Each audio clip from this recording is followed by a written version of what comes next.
Sejam todos bem-vindos para mais uma oportunidade do estudo do Evangelho. O meu nome é Valderez, faço parte da comunidade espírita Caminheiros do Amor, situada na Avenida Arnaldo Magnicaro, 1370, no bairro do Campo Grande, em São Paulo. E antes de darmos início ao estudo dessa semana, vamos elevando o nosso pensamento na nossa prece de abertura. Mentalizamos o nosso Pai da vida, o nosso Criador, em sentimento de comunhão e agradecimento. Nos conectemos com o nosso irmão maior, o Mestre Jesus,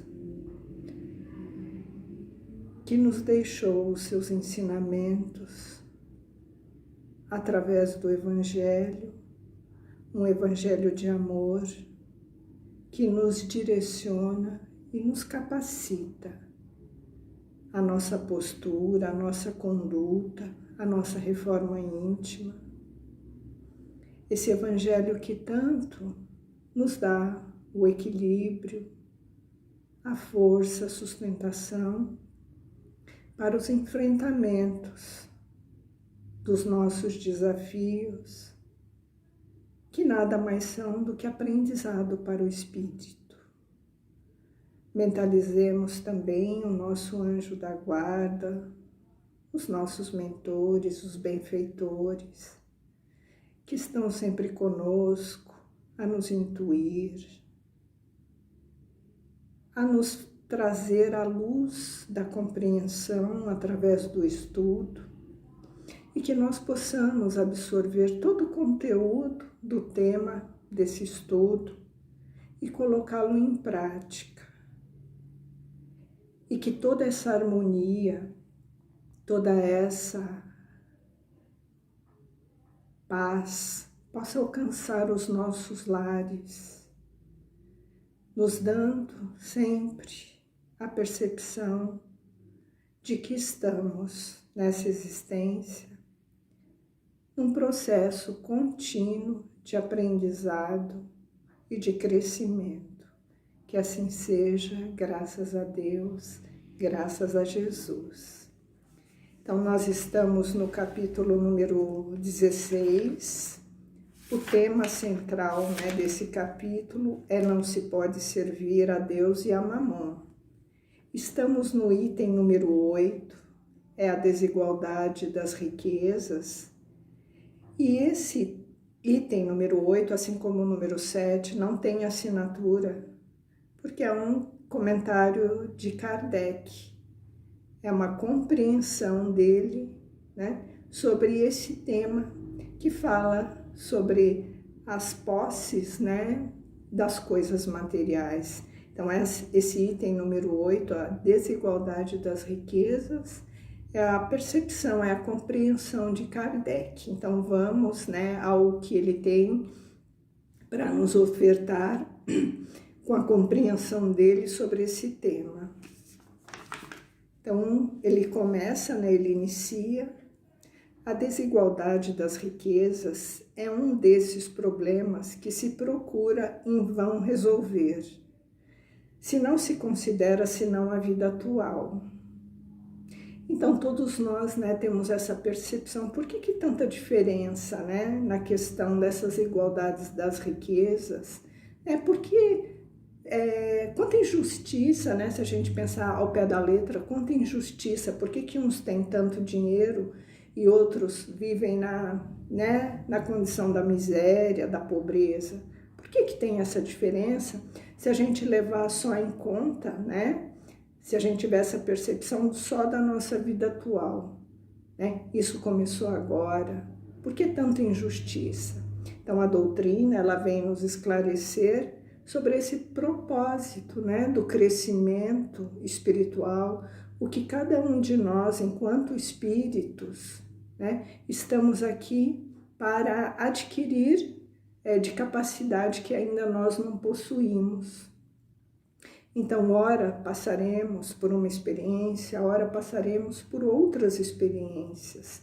E nesse processo contínuo, né, o nosso espírito vai aprendendo a transitar em todas as situações, principalmente aquelas que ainda nós temos dificuldade. Então, através das nossas experiências, né, através das reencarnações, da pluralidade das existências, nós vamos desenvolvendo a capacidade de nos tornarmos espíritos melhores, mais evoluídos, na questão de que caminhamos sempre seguindo a lei do amor, e esse é o nosso objetivo. E para alcançar esse amor da lei de Deus, nós temos que desenvolver muitas habilidades, muitas virtudes, e são essas características que nos conduz à lei maior, né? A lei divina, que é a lei do amor. A primeira questão que se apresenta é esta: por que todos os homens não são igualmente ricos, né? É o posicionamento aqui, uma pergunta de Kardec. E ele mesmo aqui comenta isso. Não são por uma razão muito simples.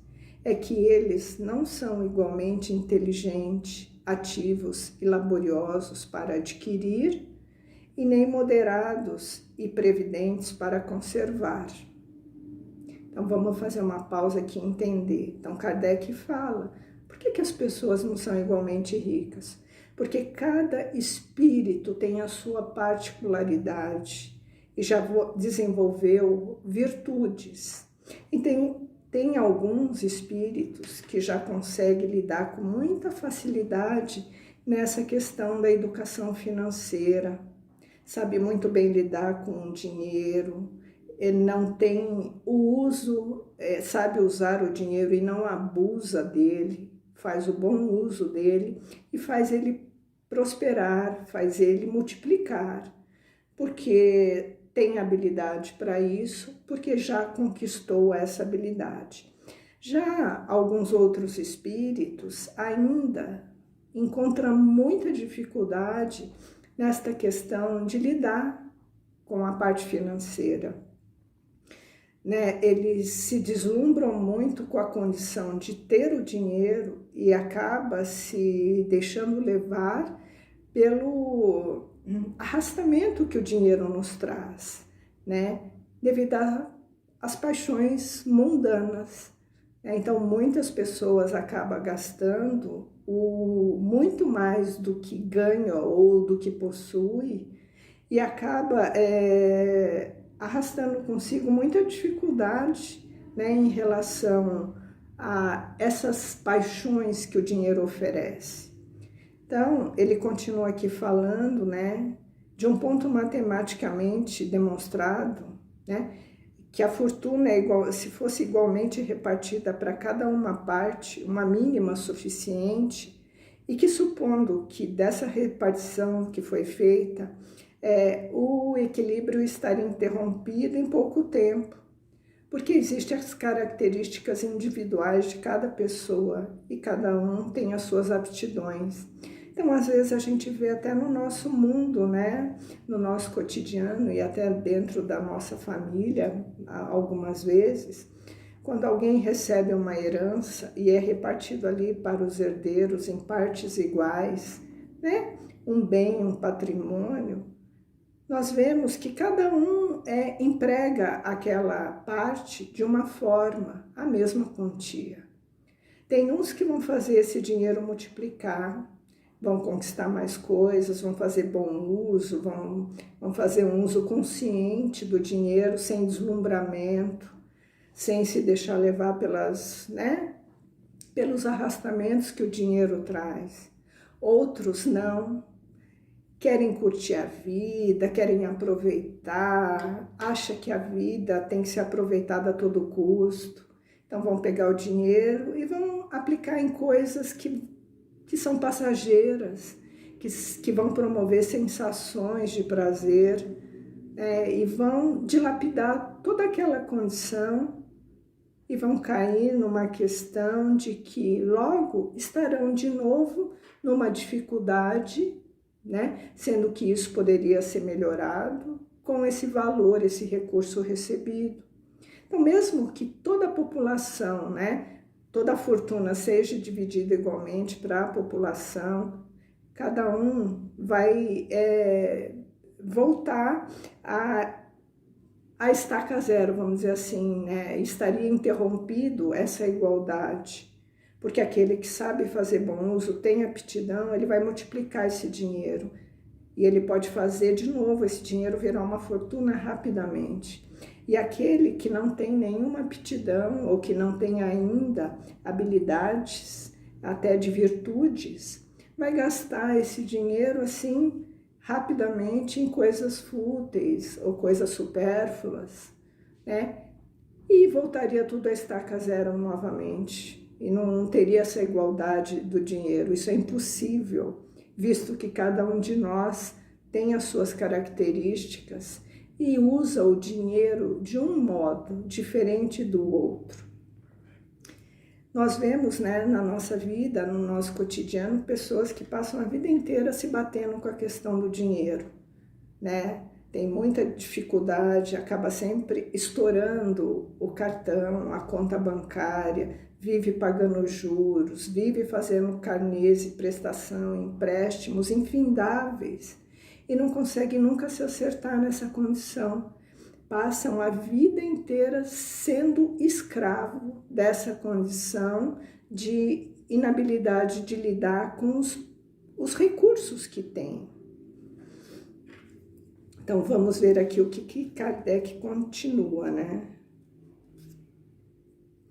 Supondo-se possível e durável, cada um tendo apenas do que viver, isso seria o aniquilamento de todos os grandes trabalhos que concorrem para o progresso e o bem-estar da humanidade, que supondo-se que ela desse a cada um necessário, não haveria mais o aguilhão que compete às grandes descobertas e aos empreendimentos úteis que Deus a concentra em certos pontos. Então, a fortuna na mão de alguns, elas têm um propósito de Deus, tem um propósito divino, é um instrumento, é um empréstimo, né, que Deus nos concede, né, para aquele que tem a condição da fortuna, para que esse dinheiro seja usado de forma a fazer o progresso da humanidade, né, nos empreendimentos, nas descobertas, nos investimentos da ciência, da tecnologia, agricultura. Por isso que o dinheiro ele tem que estar concentrado na mão de alguns, porque se ele estiver diluído um pouquinho na mão de cada, não tem como, né, habilitar a questão material do recurso que precisa para essas grandes descobertas, grandes empreendimentos, grandes avanço tecnológico, né? Então, o dinheiro ele faz parte do nosso processo de evolução do planeta, né? Nós estamos aqui, como tem a lei de progresso, tudo progride. Então, o mundo também precisa de que pessoas que possuam esses recursos invistam no progresso, porque a população cresce, as necessidades crescem. Então, o dinheiro ele faz parte de toda essa cadeia produtiva do progresso do planeta. Admitindo isso, pergunta-se por que Deus dá a pessoas incapazes para poder fazer frutificar para o bem de todos. Aí ainda está uma prova de sabedoria da bondade de Deus, dando ao homem um livre-arbítrio. Quis que ele alcançasse pela sua própria experiência a distinção do bem e do mal e que a prática do bem fosse o resultado dos seus esforços e da sua própria vontade. Ele não deve ser conduzido fatalmente nem ao bem nem ao mal, sem que não seria isso, sem o que não seria senão um instrumento passivo e irresponsável como os animais. A fortuna é o meio de prová-lo moralmente, mas como, ao mesmo tempo, é um poderoso meio de ação para o progresso. Deus não quer que ela fique muito tempo improdutivo, por isso desloca incessantemente.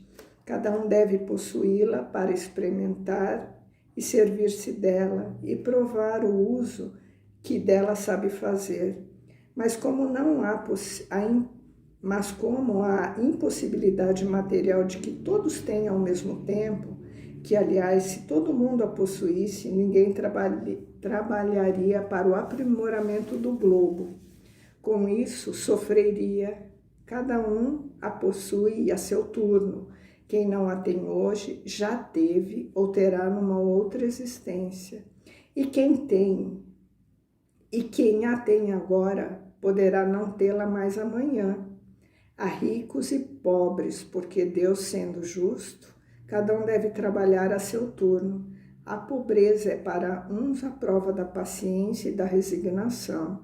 A riqueza é para outro a prova da caridade e da abnegação. Então aqui a bondade de Deus em tudo que o espírito precisa. E Ele, como Pai amoroso, nos oferece a oportunidade do aprendizado. Então ele fala aqui, né, que é a sabedoria e a bondade de Deus, que oferece ao homem o livre arbítrio, para ele ter o mérito ou a condição de cair na prova da riqueza. Então ele tem o livre arbítrio. Entre o bem e o mal, a escolha é do possuidor da fortuna. Ele que vai escolher o bom uso que ele faz, ou se ele usa esse dinheiro ao seu bel prazer, somente pensando nas suas necessidades, com o seu egoísmo, a sua vaidade, o seu orgulho. Então Deus oferece essa oportunidade e Ele não concentra isso na mão eterna do mesmo Espírito. Isso vai passando para um e para outro, nunca vai se concentrar na mão dos mesmos. E através da reencarnação, nós vamos passando pelas experiências, que é a forma de nós sermos provados moralmente. E a fortuna, tanto como a miséria, é um meio também moral do espírito se elevar. E ele tem essa ação, né, para o progresso. Então, o dinheiro, a riqueza é um elemento crucial para o progresso, mas cabe àquele que a possui fazer o bom uso dessa ferramenta. Então, Deus desloca incessantemente, como ele fala, ora está na mão de um, ora está na mão de outro. Cada um vai possuí-la ao seu tempo. Ora passaremos pelas provas da riqueza e ora da pobreza, para que o espírito possa desenvolver habilidade e virtudes morais de como trabalhar com todas essas questões. Não só na questão material, que a gente está falando da riqueza e da pobreza, mas em tudo. Ora seremos homens, ora seremos mulheres, ora iremos exercer a paternidade, a maternidade. Vamos nos confrontar com a solidão, com a dificuldade de relacionamento, com problemas de saúde, porque são experiências para que nós possamos desenvolver aquilo que nos falta, para o nosso aprimoramento e o nosso crescimento. Então, o nosso Pai não nos oferece nada ao acaso. E o dinheiro na existência é uma ferramenta, é um talento que Deus oferta àquele que a possui, para que ele possa desenvolver a caridade, a abnegação e a pobreza, para que a gente possa desenvolver a paciência, a resignação, não ficar culpabilizando o Criador ou maldizendo da vida, ou tendo inveja daquele que possui o recurso financeiro. E ele continua: deplora-se com razão o lamentável uso que certas pessoas fazem da sua fortuna, nas ignóbeis paixões que a cobiça provoca, e se pergunta se Deus é justo em dar riqueza a tais pessoas. É certo que se o homem não tivesse senão só uma existência, nada se justificaria essa repartição dos bens da terra. Mas em lugar de limitar a visão da vida presente, considerar-se o conjunto das existências, que tudo se equilibra com a justiça. O pobre, pois, não tem mais motivo para acusar a providência de Deus, nem para invejar os ricos. E os ricos não têm mais do que se glorificar pelo que possuem. Se elas abusam, não será nem com os decretos, nem com as leis suntuárias que se remediará o mal. As leis podem momentaneamente mudar o exterior, mas não podem mudar o coração. Por isso, elas não têm senão uma duração temporária e não são sempre seguidas de uma ação mais desenfreada. A fonte do mal está no egoísmo e no orgulho. Os abusos de toda espécie cessarão por si mesmos quando os homens se regenerarem pela lei da caridade. Então, muitas vezes, nós ficamos esperando, e achando que Deus nos pune pelos nossos equívocos, pelas nossas escolhas, pautada no egoísmo, no orgulho e na vaidade. Mas não é Deus que nos cobra, não é ninguém que nos cobra. O que vai nos cobrar é a nossa consciência. É por isso que estamos aqui, estamos passando pelas situações que estamos vivenciando, ou seja, da riqueza ou da pobreza, ou uma questão emocional, problema familiar, ou problema de saúde, ou dificuldade de compartilhar. Tudo o que estamos vivenciando é o ajuste que temos que fazer conosco, com a nossa consciência. Porque à medida que vamos reencarnando, nós vamos tendo o contato, com as necessidades que nós temos de transformar moralmente as coisas que nos causam o desequilíbrio, o orgulho, a inveja, o egoísmo.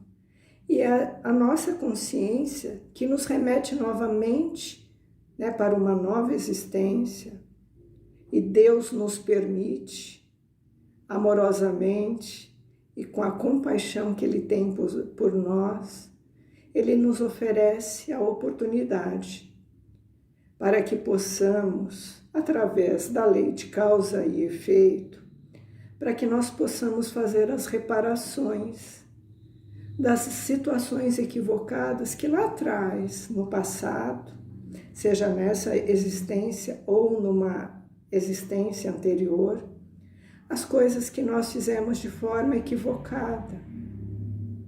Então, muitas vezes estamos passando por situações e desafios que vão nos fazer florescer, que vão nos conduzir para a caridade e para essa maneira de enxergar o nosso próximo com compaixão.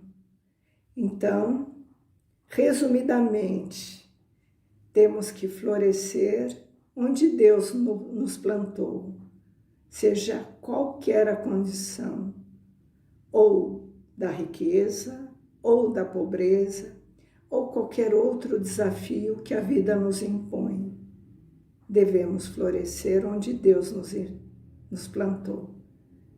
Que assim seja, graças a Deus, graças a Jesus.